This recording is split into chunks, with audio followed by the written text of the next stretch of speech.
Hello दोस्तों, तो कैसे हैं आप लोग। मैं सूरज स्वागत करता हूं आपका अपने यूट्यूब चैनल अवर प्रिपरेशन पर। दोस्तों, हमारी जनरल साइंस की 1000 क्वेश्चन की जो सीरीज चल रही है, इसका ये हमारा पार्ट 18 है, जिसके अंतर्गत हमने जो क्वेश्चन कवर किए हैं 426 से लेकर 450 तक। दोस्तों, most important questions for all exams. इससे पहले अगर आप हमारे चैनल पे नए हैं तो आप हमारे चैनल को सब्सक्राइब करें, हमारे वीडियो को लाइक एंड शेयर जरूर करें। तो आइए शुरू करते हैं। इस प्रैक्टिस सेट का पहला क्वेश्चन लेते हैं। दोस्तों, पहला क्वेश्चन क्या कह रहा है। पहला क्वेश्चन कह रहा है कि which is the largest human cell. पहला है स्प्लीन, दूसरा है हमारा लीवर, तीसरा ऑप्शन कह रहा है स्किन, डी ऑप्शन कह रहा है कि ओवम। सबसे बड़ी मानव कोशिका कौन सी है। पहला ऑप्शन है तिल्ली, दूसरा ऑप्शन जिगर, तीसरा ऑप्शन है त्वचा, डी ऑप्शन कह रहा है कि अंडाणु।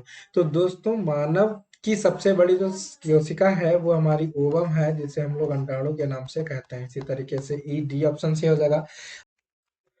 इसी तरीके से दोस्तों दूसरा क्वेश्चन लेते हैं। दूसरा क्वेश्चन क्या कह रहा है कि what is the name of the cell in the body that engulf foreign particles like bacteria. पहला है फाइगोसाइट्स, दूसरा है कह रहा है कि एल्बुमिन, तीसरा ऑप्शन कह रहा है कि ग्लोबिन, तीसरा और डी ऑप्शन कह रहा है कि फाइब्रोनोजिन।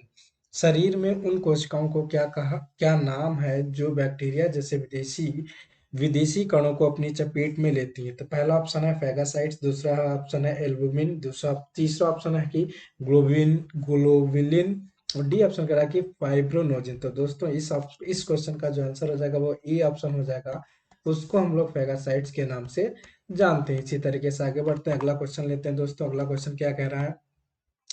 अगला क्वेश्चन कह रहा है कि there are dash number of muscles in human body. पहला ऑप्शन है 640, दूसरा ऑप्शन है 638, तीसरा ऑप्शन है 639, डी ऑप्शन कह रहा है कि 637।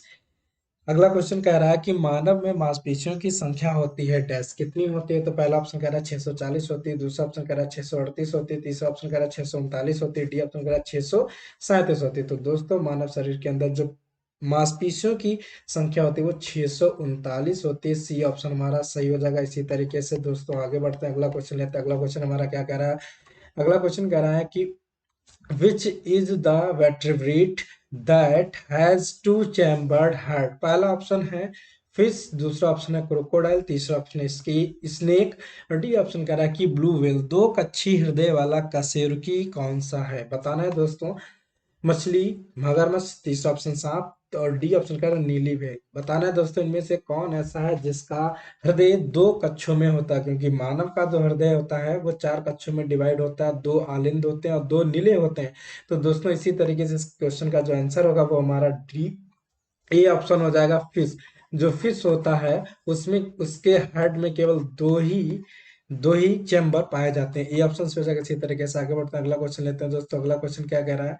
Which of the following is the master gland. पहला ऑप्शन है पीनियल ग्लैंड, दूसरा ऑप्शन है हमारा पिट्यूटरी ग्लैंड, तीसरा ऑप्शन है थाइमस ग्लैंड, डी ऑप्शन कह रहा है पैंक्रियास। निम्नलिखित में से कौन सा मास्टर ग्रंथि है। पहला ऑप्शन है पेनियल ग्रंथि है, दूसरा ऑप्शन पीयूष ग्रंथि है, डी ऑप्शन कह रहा है थाइमस ग्रंथि है, डी ऑप्शन कह रहा है अग्नाशय है। तो दोस्तों, मास्टर ग्रंथि जो है वो हमारी पिट्यूटरी ग्लैंड को बोला जाता है। बी ऑप्शन इसका सही हो जाएगा, जिसे हम लोग हिंदी में पीयूष ग्रंथि के नाम से जानते हैं। आगे बढ़ते हैं दोस्तों, आगे क्या, अगला क्वेश्चन लेते हैं। अगला क्वेश्चन क्या कह रहा है। अगला क्वेश्चन है विच is the largest blood vessels in the body. पहला ऑप्शन है आर्टरी, दूसरा ऑप्शन है वेन्स, तीसरा ऑप्शन अरोटा, डी ऑप्शन कह रहा है एल्वेली। शरीर में सबसे बड़ी वाहिका रक्त वाहिका कौन सी है। पहला ऑप्शन है धमनी, दूसरा ऑप्शन सिरा, तीसरा ऑप्शन महाधमनी, डी ऑप्शन कह रहा है वायु कूपिका है। तो दोस्तों, इस क्वेश्चन का जो आंसर हो जाएगा वो हमारा सी ऑप्शन हो जाएगा। जो एरोटा होता है जिसे हम लोग महाधमनी के नाम से जानते हैं, ये सबसे बड़ी रक्त वाहिका होती है। डी इसका सी ऑप्शन से हो जाएगा। इसी तरीके से आगे बढ़ते हैं, अगला क्वेश्चन लेते हैं। दोस्तों, अगला क्वेश्चन क्या कह रहा है। अगला क्वेश्चन कह रहा है कि which of the following carries impure blood. पहला ऑप्शन पल्मोनरी आर्टरीज, दूसरा ऑप्शन है अरोटा, तीसरा option pulmonary veins, D option कह रहा है कि एल्वेली। निम्नलिखित में से कौन अशुद्ध रक्त वहन करता है। तो पहला ऑप्शन फेफड़े की धमनी, दूसरा ऑप्शन महाधमनी, तीसरा ऑप्शन फेफड़े की सिरा, और डी ऑप्शन कह रहा है कि वायु कोशिका है। तो दोस्तों, जैसे ही पल्मोनरी आर्टरी जो होती है, या जिसे हम लोग फेफड़े की जो धमनी कहते हैं, दोस्तों इसमें हमारा अशुद्ध रक्त बहता है। वैसे तो जो धमनी होती है उसमें शुद्ध रक्त बहता है, लेकिन ये एक ऐसी धमनी होती है जिसको हम पल्मोनरी या फुसफुसी धमनी के नाम से जानते हैं। तो ए ऑप्शन इसका सही हो जाएगा। इस आगे बढ़ते हैं, अगला क्वेश्चन लेते हैं दोस्तों। अगला क्वेश्चन क्या कह रहा है, rusting is and dash reaction. पहला ऑप्शन रिडक्शन, दूसरा ऑप्शन ऑक्सीडेशन, तीसरा ऑप्शन आयनिजेशन, डी ऑप्शन कह रहा है कि नॉन। जंग लगना एक डैश प्रतिक्रिया है। कैसे प्रतिक्रिया है, पहला ऑप्शन कमी की, दूसरा ऑप्शन ऑक्सीकरण की, तीसरा आयनीकरण की, डी ऑप्शन करा कि कोई नहीं। तो दोस्तों इसका ऑप्शन हो जाएगा ऑक्सीडेशन, या उससे बोलते हैं ऑक्सीकरण की एक प्रक्रिया, बी ऑप्शन से हो जाएगा। इसी तरीके से आगे बढ़ते हैं, अगला क्वेश्चन लेते हैं दोस्तों। अगला क्वेश्चन क्या कह रहा है, अगला क्वेश्चन कह रहा है कि which acid is used in the body to help digestion. पहला ऑप्शन है हाइड्रोक्लोरिक एसिड, दूसरा ऑप्शन है बोरिक एसिड, तीसरा option sulphuric acid, D option कह रहा है एसिटिक एसिड। पाचन में सहायता के लिए शरीर में किस अम्ल का प्रयोग किया जाता है, पहला ऑप्शन हाइड्रोक्लोरिक एसिड, दूसरा ऑप्शन है बोरिक अम्ल है, तीसरा ऑप्शन सल्फ्यूरिक एसिड है, डी ऑप्शन कह रहा है सिरका। तो दोस्तों पाचन में सहायता के लिए शरीर के अंदर जो पाया जाता है उसका नाम होता है हाइड्रोक्लोरिक अम्ल, उसको बोलते हैं दोस्तों। इसी तरीके से ए ऑप्शन से हो जाएगा। आगे बढ़ते हैं दोस्तों, अगला क्वेश्चन लेते हैं। अगला क्वेश्चन क्या कह रहा है कि rhinoscope is an instrument for checking. पहला ऑप्शन है आई, दूसरा ऑप्शन है ईयर, तीसरा ऑप्शन है ब्रेन, डी ऑप्शन करा कि नोज। राइनोस्कोप जांच के लिए एक उपकरण है। किसकी जांच के लिए, पहला ऑप्शन आंख, दूसरा ऑप्शन है कान, तीसरा ऑप्शन दिमाग, डी ऑप्शन करा कि नाक। तो दोस्तों इसका जो ऑप्शन से हो जाएगा वो डी ऑप्शन से हो जाएगा। जो नोज होता है उसकी जांच की जाती है हमारे राइनोस्कोप से। इस तरीके से आगे बढ़ते हैं, अगला क्वेश्चन लेते हैं। अगला क्वेश्चन क्या कह रहा है, अगला क्वेश्चन कह रहा है कि which instrument is use to examine the internal organ of the body. पहला ऑप्शन है माइक्रोस्कोप, दूसरा ऑप्शन स्टेरोस्कोप, तीसरा ऑप्शन है इंडोस्कोप, डी ऑप्शन कह रहा है कि कार्डियोग्राम। शरीर के आंतरिक अंगों की जांच के लिए किस यंत्र का प्रयोग किया जाता है, पहला ऑप्शन है माइक्रोस्कोप, दूसरा है stereoscope, D option C option करा कि इंडोस्कोप, और डी ऑप्शन करा कि कार्डियोग्राम। तो दोस्तों इस क्वेश्चन का जो आंसर हो जाएगा वो हमारा इंडोस्कोप हो जाएगा। सी ऑप्शन से हो जाएगा। जो इंडोस्कोप होता है वो शरीर के सभी आंतरिक अंगों की जांच करने के लिए उपयोग किया जाता है। इसी तरीके से आगे बढ़ते हैं, अगला क्वेश्चन लेते हैं दोस्तों। अगला अगला क्वेश्चन क्या कह रहा है, which of the following is the study of man. पहला ऑप्शन एंड्रोलॉजी, दूसरा ऑप्शन ऑर्चियोलॉजी, तीसरा ऑप्शन एंथ्रोपोलॉजी, डी ऑप्शन कह रहा है कि ऑर्चियोलॉजी। निम्नलिखित में से कौन मनुष्य का अध्ययन है, पहला ऑप्शन एंड्रोलॉजी, दूसरा ऑप्शन पुरातत्व, डी ऑप्शन कह रहा है कि हमारा मनुष्य जाति का विज्ञान, और डी ऑप्शन भी कह रहा है कि पुरातत्व। तो दोस्तों यहाँ पर एंथ्रोपोलॉजी तीसरा ऑप्शन हमारा सही हो जाएगा। जो मनुष्य जाति का विज्ञान होता है उसके अंतर्गत हम मनुष्यों का अध्ययन करते हैं।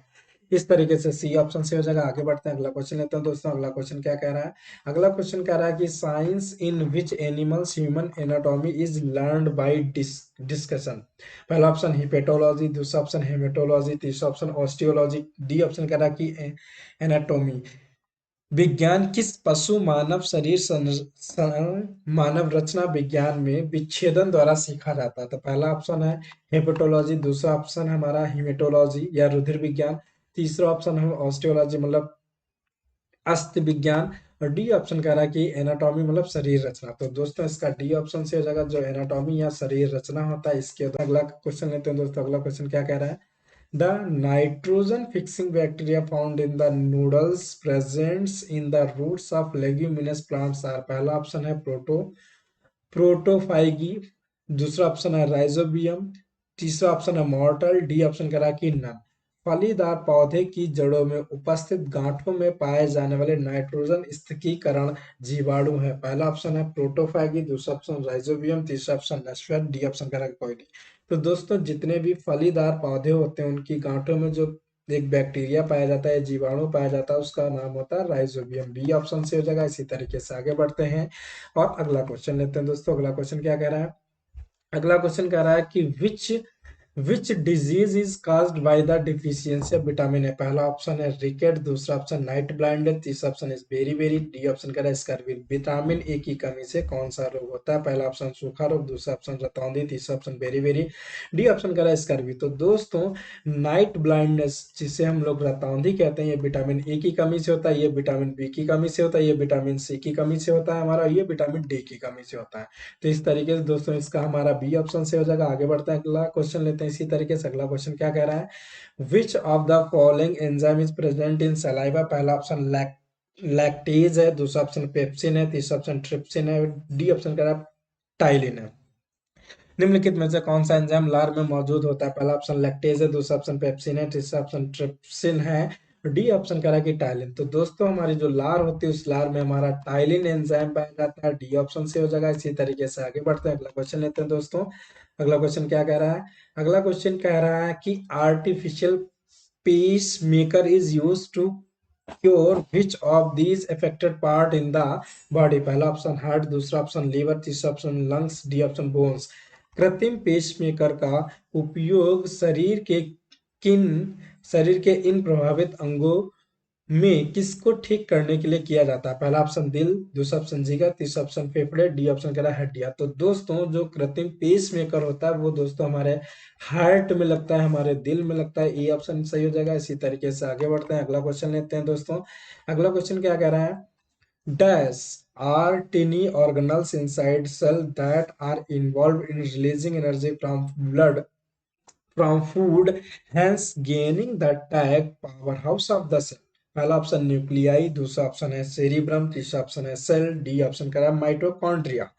डैश कोशिका के अंदर छोटे अंग होते हैं जो भोजन से ऊर्जा मुक्त करने में शामिल होते हैं, इसीलिए सेल का पावर हाउस टैग प्राप्त करते हैं।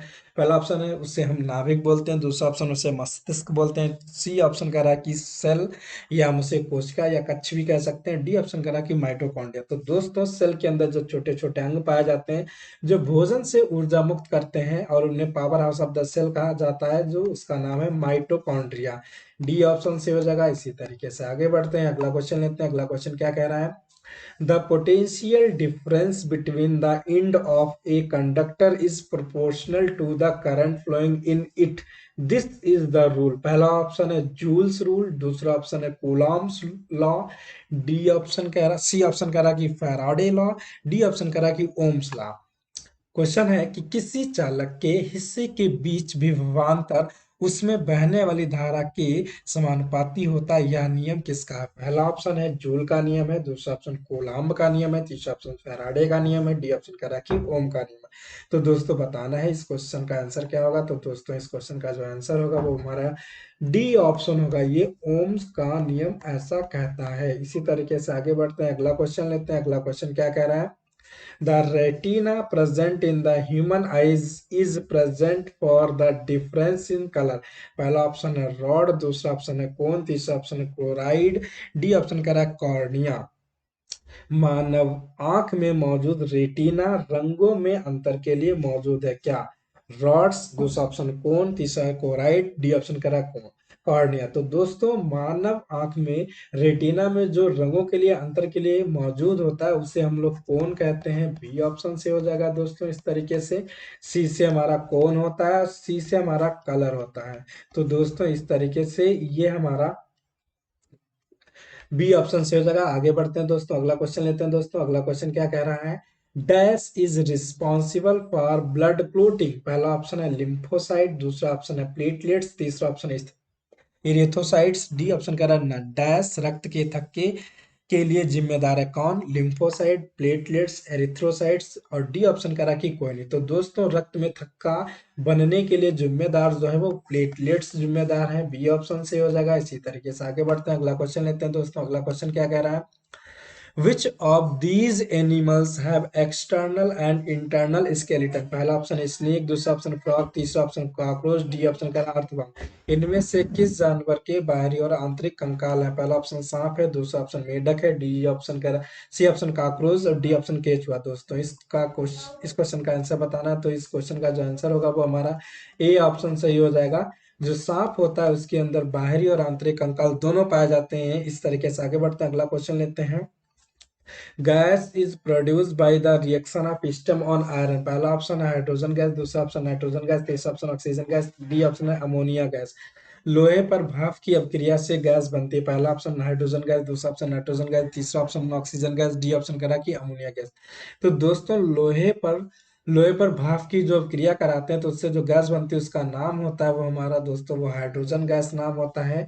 ए ऑप्शन से हो जाएगा। इसी तरीके से दोस्तों आगे बढ़ते हैं और अगला क्वेश्चन लेते हैं। अगला क्वेश्चन क्या कह रहा है? अगला क्वेश्चन कह रहा है कि convex lenses are used for the correction of पहला ऑप्शन कॉन्ट्रैक्ट, दूसरा ऑप्शन लॉन्ग साइटेडनेस, दूसरा option short sightedness, D option करा नन।